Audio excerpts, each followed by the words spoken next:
안녕하세요. 저는 오늘 회복 탄력성에 대해서 발표할 이기쁨입니다.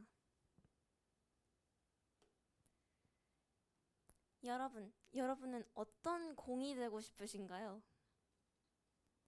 갑자기 뜬금없는 질문이라고 생각하실 수도 있을 텐데요. 저는 지금 양손에 각각 고무공과 유리공을 들고 있습니다. 먼저 고무공을 떨어뜨려 볼까요? 보시다시피 바닥을 때린 후 다시 뛰어오르죠? 그럼 만약 반면 유리공을 떨어뜨린다고 생각해보면 여러분도 아시다시피 깨져버리겠죠. 다시 올라오지 못하고 산산조각이 나버립니다. 여러분은 모두 이 두 개의 공 중 하나라고 할 수 있습니다.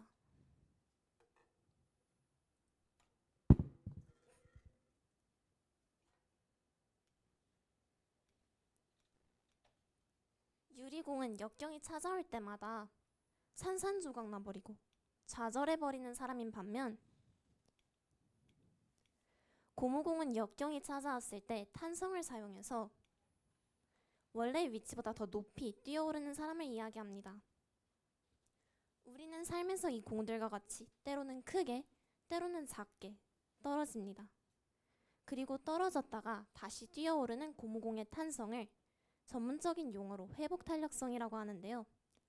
회복탄력성의 정확한 뜻은 역경이나 어려움을 오히려 도약의 발판으로 사용하는 힘입니다.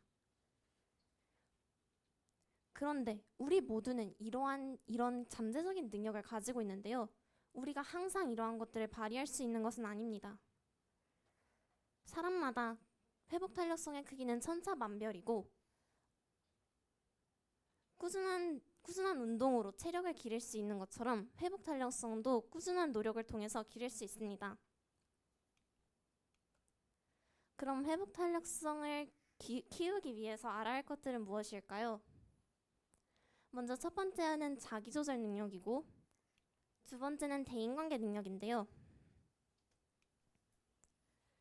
첫 번째는 자기조절 능력인데 여러분 공부할 때 힘들지 않으신가요? 자기조절 능력을 사용하면 첫째로 공부하기 싫다는 마음을 없앨 수 있고 두 번째로는 왜 공부하기 싫다는 마음을 없앨 수 있고 그 다음에 공부하고 싶다는 마음을 불러일으키며 마지막으로는 왜 공부하기 싫은지를 정확하게 파악해서 대처 방안을 찾아낼 수 있게 만드는 능력입니다. 다음으로는 대인관계 능력인데요. 대인관계 능력을 이루는 핵심 요소는 소통 능력, 공감 능력, 그리고 자아 확장력입니다. 소통 능력과 공감 능력에 대해서는 모두 많이 들어보셨을 텐데요. 그럼 자아 확장력이란 무엇일까요? 자아 확장력은 나와 타인과의 관계가 연결되어 있다고 느끼는 정도인데요. 나의 주관적인 관점으로 관계를 바라보는 것이 아니라 객관적인 관점으로 관계를 바라볼 수 있도록 자아를 확장하는 것입니다. 마치 숲 안에서 나무만을 바라보고 있는 것이 아니라 숲 밖에서 숲 전체를 바라볼 수 있는 능력을 키우는 것이죠. 여러분은 모두 이런 것들을 가지고 있다고 생각하시나요? 저는 이런 것들이 제게 매우 필요하다고 생각했고 그래서 우리 학교 학생들에게도 이런 것이 필요할지 그리고 우리 학교 학생들에게 회복 탄력성은 어느 정도 될지 궁금해서 설문조사를 해보았습니다. 이 설문조사는 회복력 분야에 세계에 되게 유명한 그 카렌 레이비치와 펜실베니아 대학 교수 앤드류 샤테가 만든 설문지를 바탕으로 했는데요. 보시면 모두 다 평균에 미치는데요. 이게 성인용인데 우리 학교 학생들은 우리나라 성인 평균으로 했을 때 거의 평균에 도달하는 것으로 볼 수 있습니다. 그런데 여러분, 평균에서만 머무르고 싶으신가요? 아니면 더 높은 회복 탄력성을 가지고 싶으신가요? 그러면 어떻게 더 높은 회복 탄력성을 가질 수 있을까요? 음치도 훈련을 통해서 노래를 잘 부를 수 있는 것처럼 회복 탄력성도 훈련을 통해서 얼마든지 향상될 수 있습니다.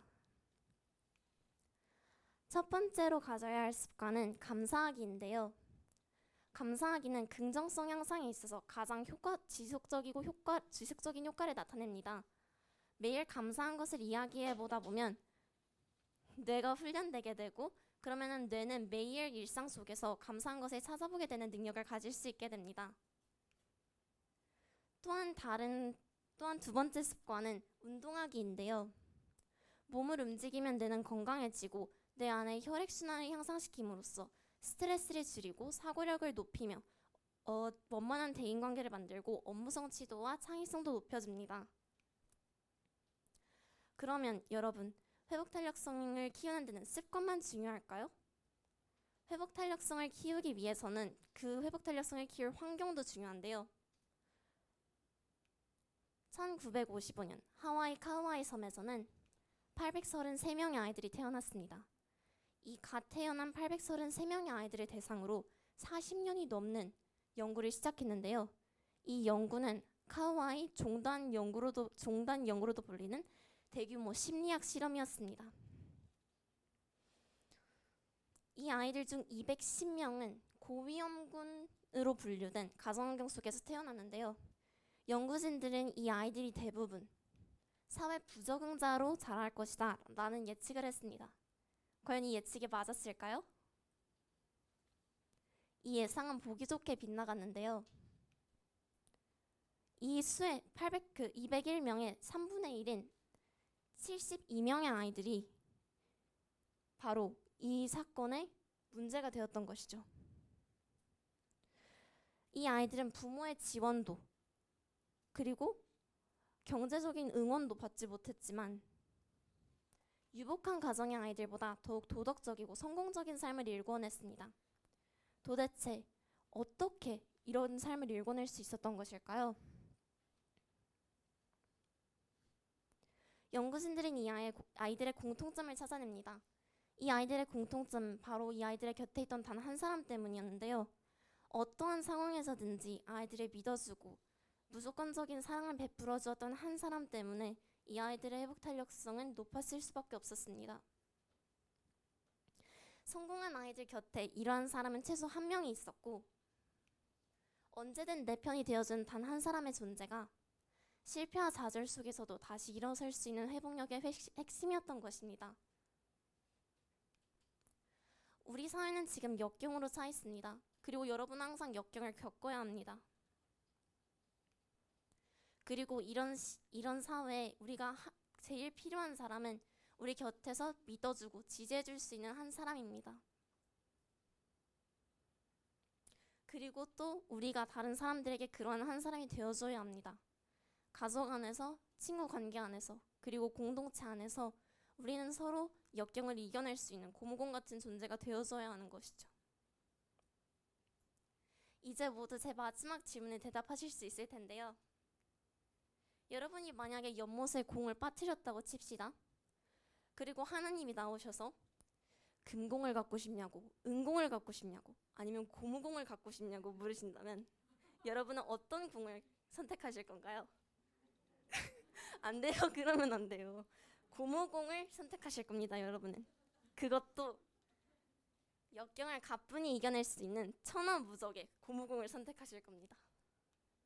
지금까지